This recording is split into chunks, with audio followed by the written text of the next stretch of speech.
ದೆಹಲಿಯಲ್ಲಿಂದು CWC meeting. ದಿಲ್ಲಿಗೆ ತೆರಳುವ ಮುನ್ನ ಸಚಿವ ಶಾಸಕರ ಜತೆ ಚರ್ಚೆ.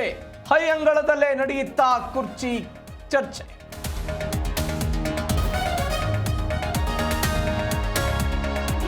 ಕಳ್ಳರ ಪಾಲಾಗ್ತಿದೆ ಅನ್ನಭಾಗ್ಯ ಯೋಜನೆಯ ಅಕ್ಕಿ. ಹಾವೇರಿಯಲ್ಲಿ ಸಂಗ್ರಹಿಸಿದ್ದ 63 ಟನ್ ಜಪ್ತಿ. ಸಚಿನ್ ಕಪೂರ್ ಎಂಬುವರ ವಿರುದ್ಧ ಕೇಸ್.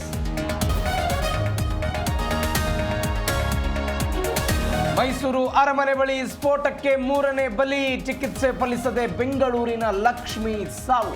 ಸ್ಫೋಟದ ಹಿಂದೆ ಬಿದ್ದ ಎನ್ಐಎ ತಂಡ.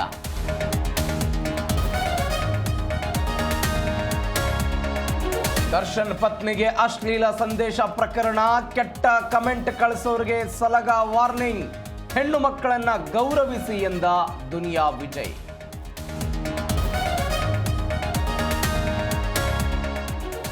ಶಫಾಲಿ ವರ್ಮಾ ಸಿಡಿಲಬ್ಬರದ ಬ್ಯಾಟಿಂಗ್. 3ನೇ ಟಿ20ಯಲ್ಲಿ ಲಂಕಾ ಎದುರು ಸುಲಭ ಜಯಬೇರಿ.